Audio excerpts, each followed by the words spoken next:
Hi, everybody. Welcome back to Pagan's Witchy Corner. My name is Pagan, and today I am joined by a really awesome author who wrote an incredibly well done book. Just one of the best ones I've read probably this year, and that is Matthew Ash McKernan. I hope I didn't butcher your last name. I'm really bad with names.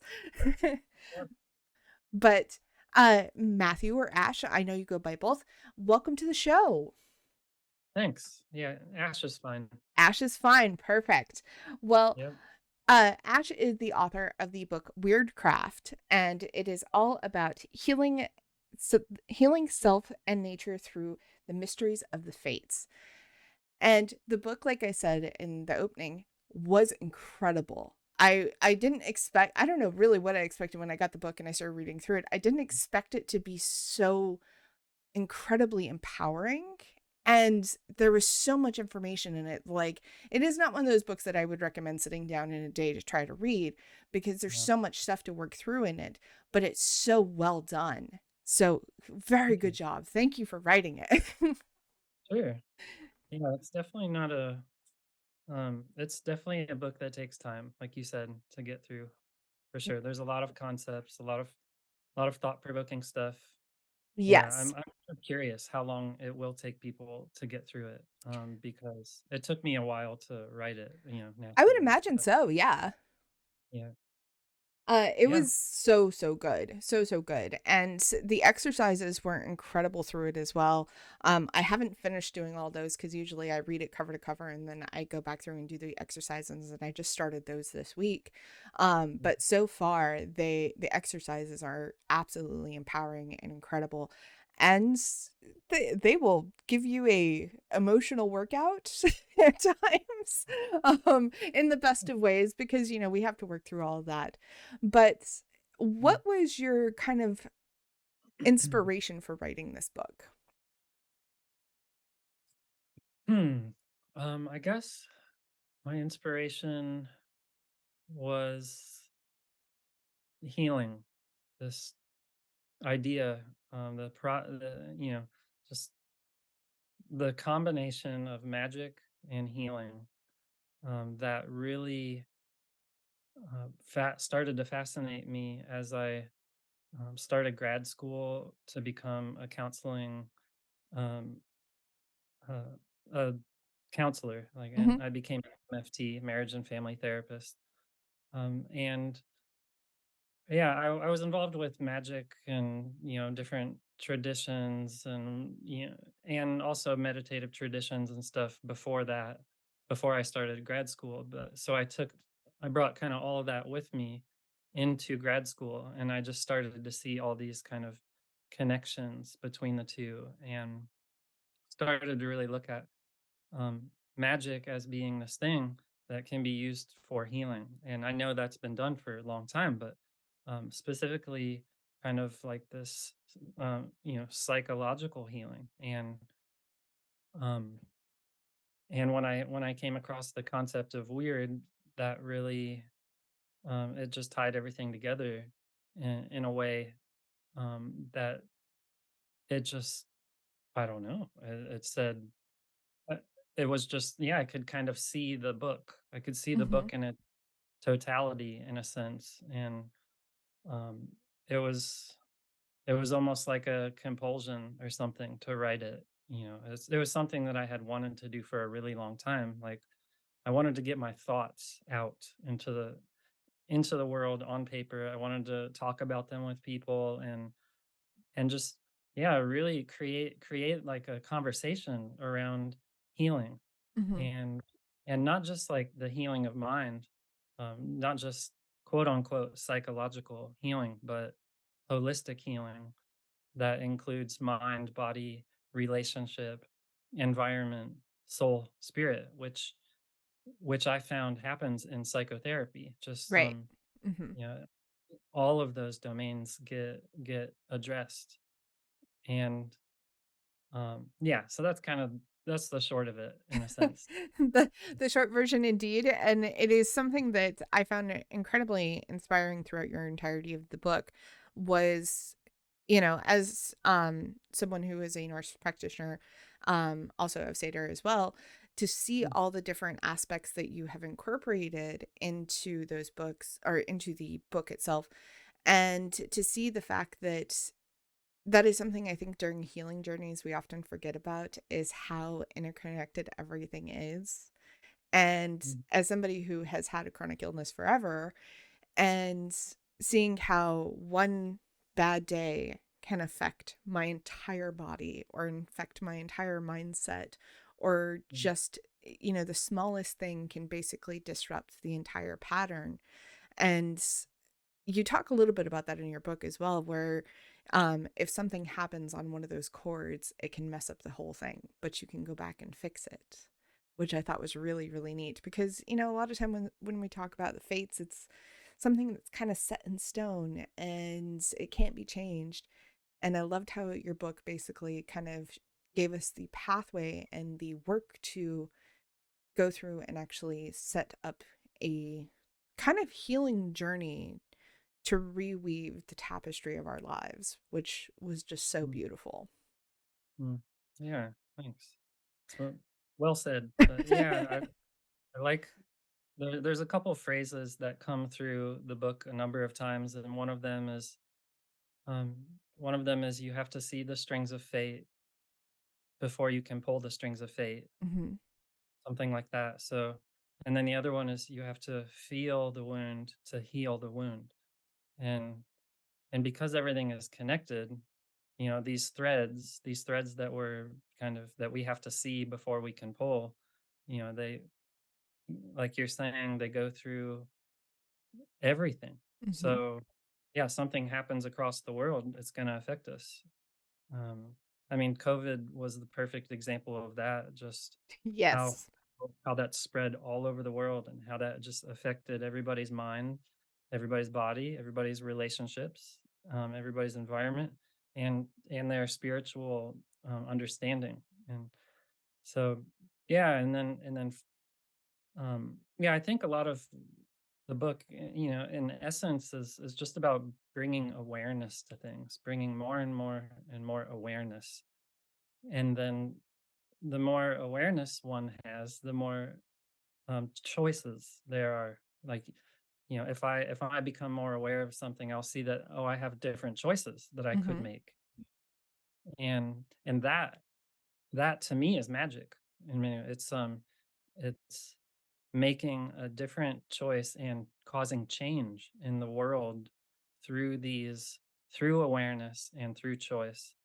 And not only is it magic, but it's healing, if it's done mindfully, and if it's done kind of like in alignment with nature, with weird, then it can be incredibly healing and so transformative. And I mean, I do feel that the implications of this book, like, are pretty um profound. I mean, it's a difficult process for Hmm. sure, because it's not easy to look at one's wounds. It's not easy to look at one's traumas, and just look at oneself in the world and the shadow. It's the shadow is just as much within us as it is around us and in the people around us. So, um yeah, it's not easy for sure. And I think it's interesting that you kind of talk a little bit about the shadow there, because w- I remember when I first started out on my magical journey, everybody was like obsessed with, do your shadow work, do your shadow work. And it's like, well, okay, first of all, tell me what shadow work is. And then secondly, how the heck do I do it? And, it took some time to kind of figure that out. But essentially, for those of you who are listening who may be new to the practice, if you're unsure of what shadow work is, it's basically you work through the shadow, the junk, the trauma, and all the stuff within you that nobody likes to talk about, nobody wants to touch, nobody wants to address it. And so you bury it, and you bury it in that deep, dark hole inside your mind, and that's your shadow. And Mhm, working through that is something that is not comfortable. It's not easy. And if it was easy, everybody would do it. And they would do it willingly. And a lot of people don't want to, because you don't mhm, want to touch it. And I know it, going through the process of the exercises within your book, you give a lot of opportunity to work through that shadow, to touch that shadow, to work through it in a healthy and slow way. I don't recommend doing shadow work quickly because it's Mhm. painful. But when you do it slowly and you work through it, and you especially finding exercises that work for you, which in this book, many of them work very well for me, and I think they will work very well for many people out there listening, that this is going to be a really great process for you to slowly work through it and also to figure out where everything sits for you. Where do your chords sit? Where do all of these different fabric pieces of your life sit within you? And what needs to be fixed? Some things don't need to be fixed. Some things are Mhm. just meant to be there, and they were Mhm. a lesson for you. And that's it. That's all you need to do is learn from the lesson and move on. Mhm. So I think that you put the book itself in order is perfect in that sense because it does go through everything in such a wonderful way to help the reader go through everything slowly, understand it, grasp it, especially the historical and um I guess linguistic versions of it to understand the terminology and everything behind it and what weird really is and what weirdcraft is. You do such a wonderful job explaining that. So that was just very, very, very well done. Thanks. Yeah, I tried to kind of craft the book in a way that went from simple to complex or more practical to abstract, Hmm. but not losing that practicality as it went along too. Just kind of carrying it through. So in that sense, it's I tried to write it for the beginner as well as kind of the advanced practitioner, and um, yeah, it was fun. It was fun to see how that to see the process of the book because I it is kind of a journey and it does take time. Yes, slower is better for sure. Um, that's another phrase in trauma treatment. Is slower is faster. Hmm. So yeah, it's kind of a funny contradiction, but it's we can actually work through our stuff a lot better if we go slower and take our time with it and be really careful and loving and um yeah. And Yeah, and the shadow. Oh, go ahead. I was just going to I definitely agree with you on that was I think a lot of it too is I think we also forget how much witchcraft or self-care is in witchcraft and all of that and working through magic and spiritual practice is a lot of self-care, and you do talk a lot about that, and the first step of self-care is remembering to love yourself, so you do that very well as well. And now I Mhm. pass the mic back to you. Yeah, well, I was just gonna say something about the shadow work aspect, and it is I think going slowly through shadow work is it's also more effective. You were saying that it can be intense to do it fast. Like if you go into shadow work really quickly, and yeah, it can be overwhelming and it can be re-traumatizing if people have trauma, and it could actually just be traumatizing in general because the shadow is it's a beast, right? Hmm. And but at the same time, there's a lot of gold in the shadow. There's this, it's where our potential lies. It's where a lot of our magic is waiting to be realized and kind of brought through us into the world. And um, uh, psychotherapy, or as I like to call it, psyche therapy, was just kind of changes the angle to more of soul therapy. um, is great for for shadow work because it is such a slow, mindful, and guided process. And I think that is important because the shadow, a lot of what happens in the shadow realm is unconscious. So it's really hard to do deep shadow work without a mirror to and without a guide, Hmm. um, and without certain tools. And parts of, so yeah, practically speaking, I was thinking about that. So what is the shadow in like the witchcraft magical community? What does that look like? And um and I do think it differs from person to person. Like Hmm. everybody's weird. Everybody has a different has their own weird. and their own fate, their own destiny, their own soul, their own magic, their own nature and essence and whatnot. But a lot of things that are in the shadow are, like you're saying, our wounds, our issues, the things we push aside. So it's stuff like anxiety, depression, uh, like paranoia, black and white thinking, Mhm. um, spiritual bypassing. I think that that happens a lot, unfortunately, within the magical community, um, and it's not intentional, but it's. I think that the shadow is a mystery. It's a mystery just as much as magic is, and soul is, and everything else, and it's terrifying. So it's easy to kind of bypass the shadow, doing that deep work. Say say it's like, okay, I'm going to work with Hecate, or I'm going to do an underworld journey or something, and that is shadow work to some extent. Um, but a lot of our shadow comes out just in our day to day. It's like how we interact with our family Mhm. and how we interact with strangers. What comes up, and there's kind of an avoidance of conflict, an avoidance of having these really vulnerable, intimate conversations with people where we express our wants and needs and boundaries. And the shadow shows up in addiction. It Mhm. shows up in um, projection when we assume things about others, and it's really our own stuff that we put onto others, and is this delusion that we're separate, that magicians are different than non-magicians or something, or that witches are different than non-witches, etc. Mhm. It's like we're all connected. And I do think another aspect of the shadow is this concept of inflation, where, and I think this happens a lot with witch communities too, is because we're all working with these deities or these spirits, and we embody these gods and goddesses. And Mhm. in a way, we welcome them into our being, and it feels really good. And we can gain all sorts of wisdom and all sorts of magic and just like many blessings through that process.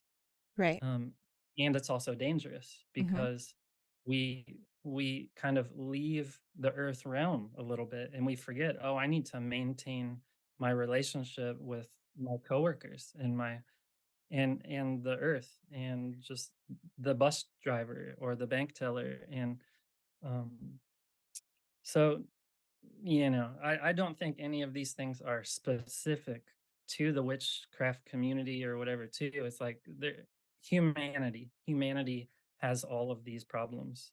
Um, and so does the witchcraft and magical community as well.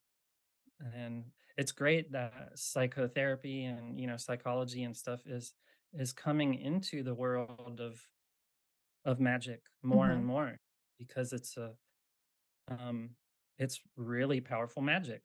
Like, Yes. who'da thunk it? Who'da thunk that therapy is magic? But holy cow, it's Therapy is very much part of magic. And, kind of talking about what you were saying with connecting with, deities and spirits and all that.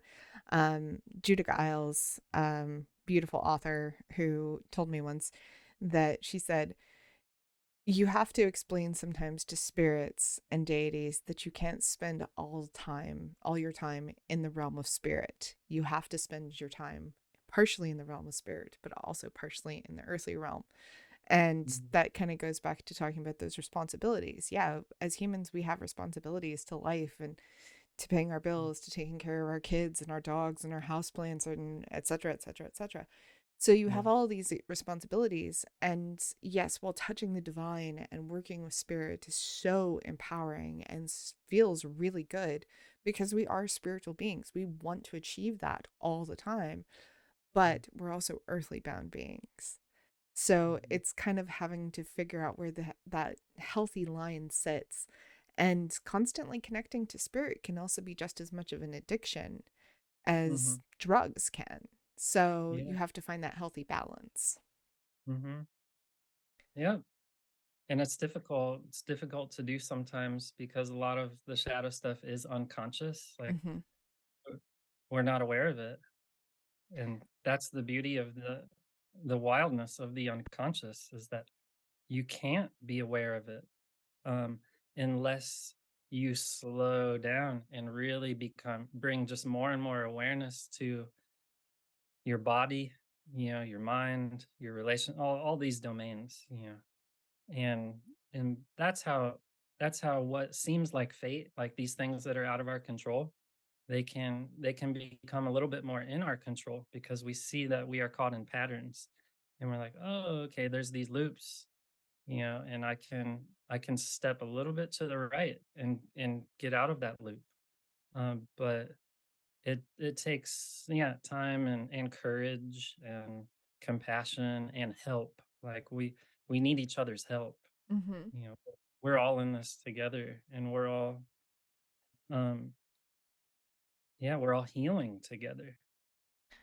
And the recurring mental theme for me as I was reading your book was all of the different um fibers of the tapestry and the webs that we're all weaving. It reminds me so much of the underground networks of mycelium and how Mhm. everything, all the mycelium is literally connected to everything.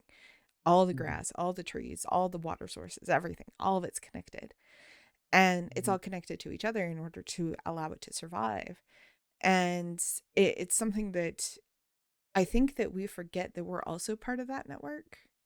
Mhm. And so it's, don't worry, everybody. It's not like the crazy show, The Last of Us, or anything like that. But it is something that, on a spiritual level and an animistic level, we are all connected to it. We're connected to the trees outside, to the birds, to everything that is around us on a spiritual level. And we forget that. And so sometimes we get so obsessed with our connections to technology and to just being a part of this world and doing all the stuff that we're supposed to be doing, going and doing all the responsibilities, that we also forget that our spiritual sides need to be fed just as much as the physical ones.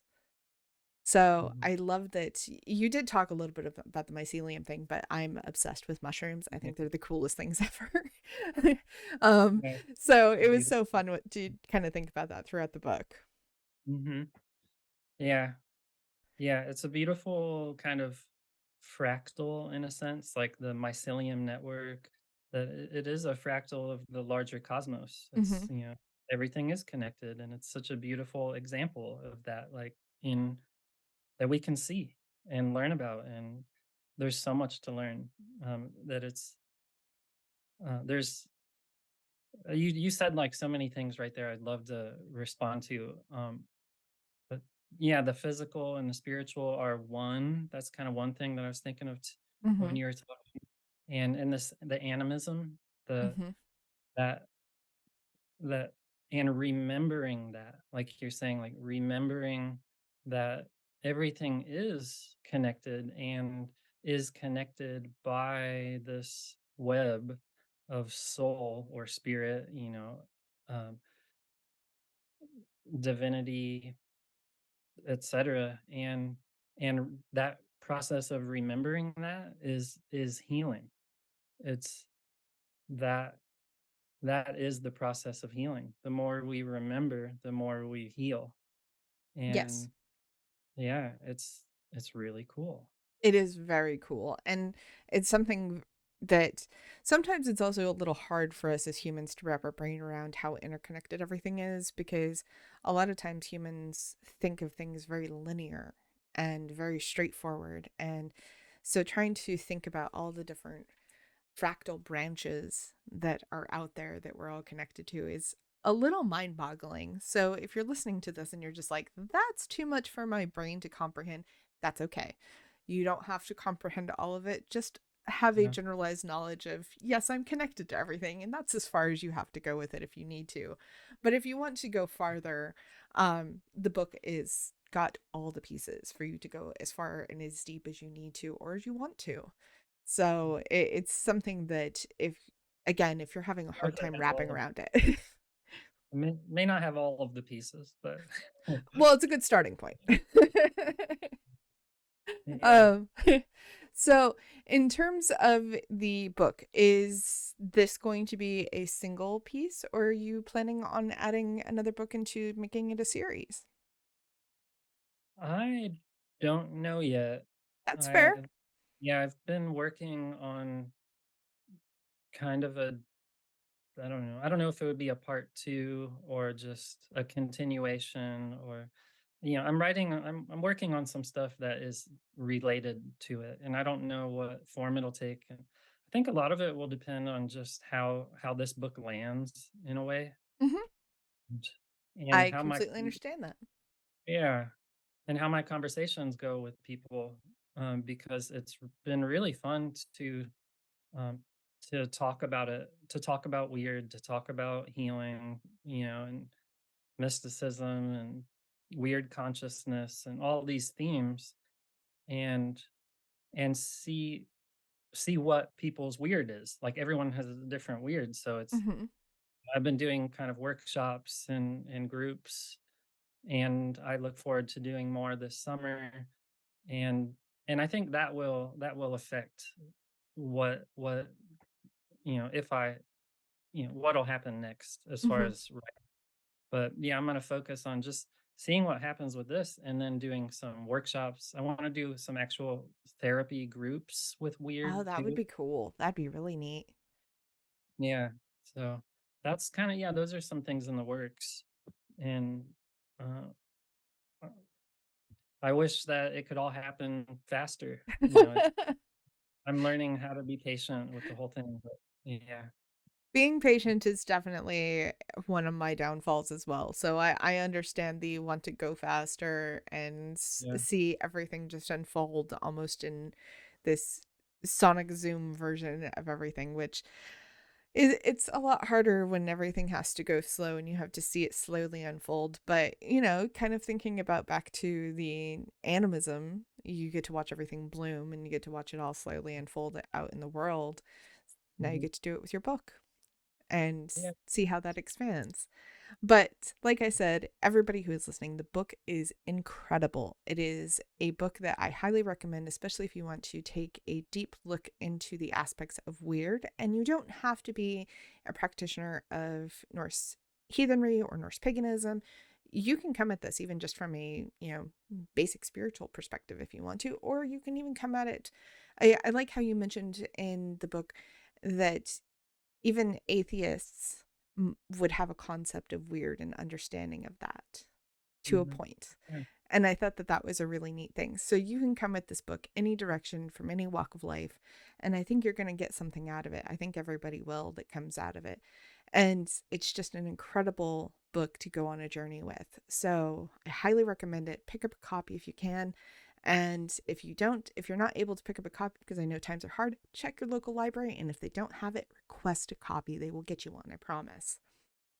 And So, I'll put up videos and other writings and stuff. You can find those on my social media and stuff. So you can engage with weird in that way.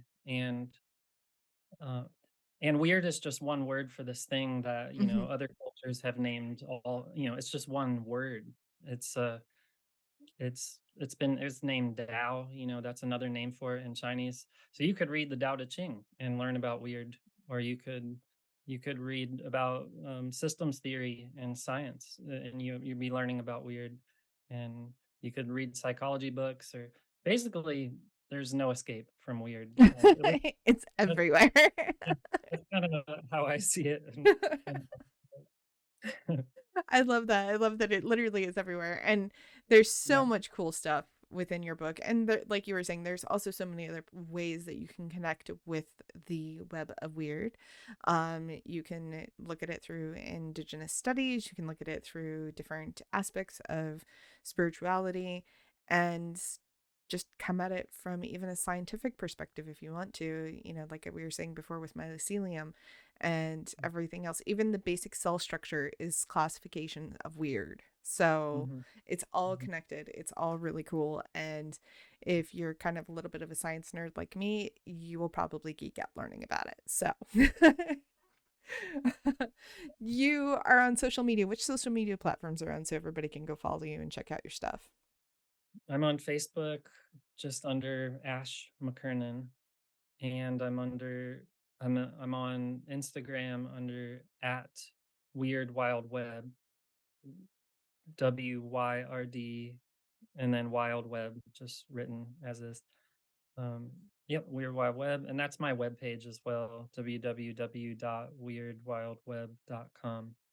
And that's kind of like my therapy page, but um, I'll put up my kind of different groups I'm doing or offerings as they come up on there, and probably adding to the blog part of it as time goes on. But yeah, that's where I'm found on the interweb. I absolutely love it. So, everybody, all of those links I will have in the show description, as I always do for you. I also have a link to the book as well, so you can pick up a copy. And just everybody out there, go enjoy the weird, connect with it, and stay safe while you're out there as well. We'll see you all next time. Bye, everybody. Thank you. Bye bye.